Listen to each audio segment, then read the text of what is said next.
Gujarat police બેડામાં અત્યારે અંદર ખાને કંઈક એવું રંધાઈ રહ્યું છે જેની સુગંધ છે છેક દિલ્હી સુધી પહોંચી છે। 31 ડિસેમ્બરે વિકાસ સહાય નિવૃત્ત થયા અને ડોક્ટર KLN રાવને ઇન્ચાર્જ ડીજીપી બનાવવામાં આવ્યા, પણ આ તો માત્ર ટ્રેલર હતું।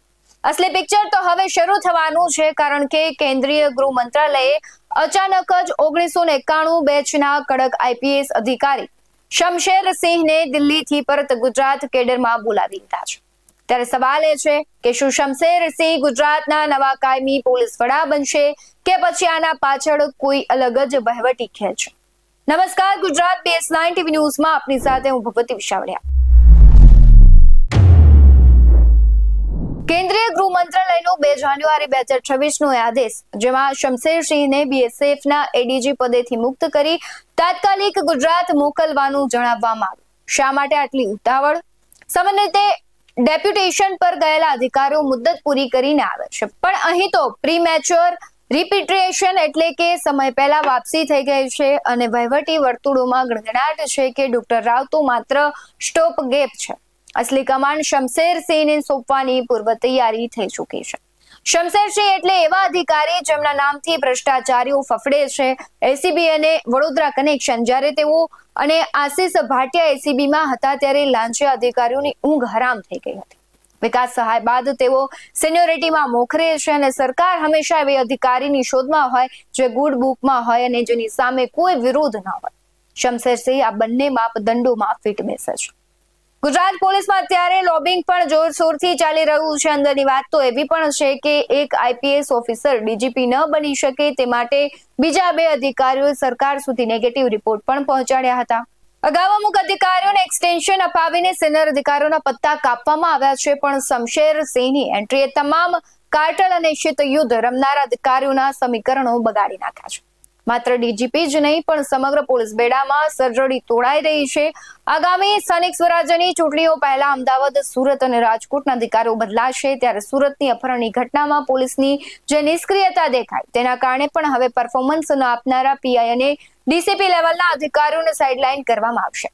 ગૃહમંત્રી હર્ષ સંઘવીના ડ્રગ્સ ફ્રી ગુજરાતના મિશનને ગતિ આપવા માટે શમશેર સિંહ જેવા કડક અધિકારીની જરૂર સરકારને વર્તાઈ રહી છે, પરંતુ સવાલ સૌથી મોટો એ છે કે શું સિંહની ત્રાળ કમલમમાં ગુંજશે?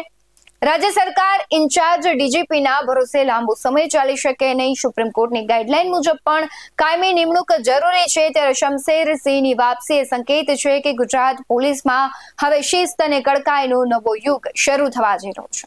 શું શમશેર સિંહ આ પડકાર ઝીલશે? શું જૂથવાદમાં વહેંચાયેલું પોલીસ બેડું છે એક થશે?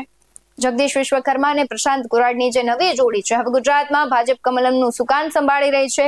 2027ની વિધાનસભા ચૂંટણી પહેલા સરકાર અને સંગઠન એવા પોલીસ વડા ઈચ્છે છે જેની છાપ નિષ્કલંક હોય અને રાજ્યમાં કાયદો અને વ્યવસ્થા પર મજબૂત પકડ ધરાવતા હોય। શમશેર સિંહની કડક જે ઇમેજ છે કમલમના ઝીરો ટોલરન્સના એજન્ડામાં બરાબર ફિટ બેસે છે। શમશેર સિંહને BSF દિલ્હીમાંથી સમય પહેલા પરત બોલાવવાનો આદેશ કેન્દ્રીય ગૃહ મંત્રાલયે આપ્યું છે। સામાન્ય રીતે આવા મોટા નિર્ણયો રાજ્ય સરકાર અને સંગઠન સાથે પરામર્શ કર્યા વગર લેવાતા નથી, એટલે સિંહની એન્ટ્રી માટે કમલમમાં ગ્રીન સિગ્નલ મળી ચૂક્યું હોવાની પૂરેપૂરી શક્યતા છે। પોલીસ બેડામાં અત્યારે જે શીત યુદ્ધ અને લોબિંગ ચાલે છે તેને નાથવા માટે પણ એક એવા અધિકારીની જરૂર છે જે કોઈ પણ સ્થાનિક જૂથબંધીનો હિસ્સો ન હોય। શમશેર સિંહ લાંબા સમયથી કેન્દ્રમાં હોવાથી તેઓ આંતરિક રાજકારણથી દૂર રહ્યા છે, જે તેમને કમલમ માટે આદર્શ પસંદગી બનાવે છે અને આગામી સમયમાં નગરપાલિકા અને પંચાયતની ચૂંટણીઓ પણ છે। કમલમ ઈચ્છે છે કે ચૂંટણી ટાણે કાયદો અને વ્યવસ્થાની સ્થિતિ એવી હોય કે વિપક્ષને બોલવાનો મોકો ન મળે। શમશેર સિંહનો વડોદરા કમિશનર તરીકેનો અને ACBનો અનુભવ ગ્રાઉન્ડ લેવલ પર પરિણામ આપનારો રહ્યો છે। જો શમશેર સિંહ કાયમી DGP બને તો તેનો અર્થ એ થશે કે કમલમ હવે પોલીસ પ્રશાસનમાં પણ જનરેશન શિફ્ટ અને સર્જરી કરવાના મૂડમાં છે। સિંહની ત્રાળ માત્ર ગુનેગારો માટે જ નહીં, પણ પોલીસ બેડામાં પણ ઘર કરી ગયેલા સુસ્ત અને ભ્રષ્ટ તત્વો માટે પણ ચેતવણી સમાન હશે। આવા જ વધુ અહેવાલો સાથે ફરી મળતા રહીશું। તમે અમારી YouTube ચેનલને સબસ્ક્રાઇબ કરવાનું, અમને Facebook અને Instagram પર ફોલો કરવાનું ભૂલશો નહીં। બાકી અમને અપડેટ્સ મેળવવા માટે આપ જોતા રહો BS9 ન્યૂઝ। નમસ્કાર।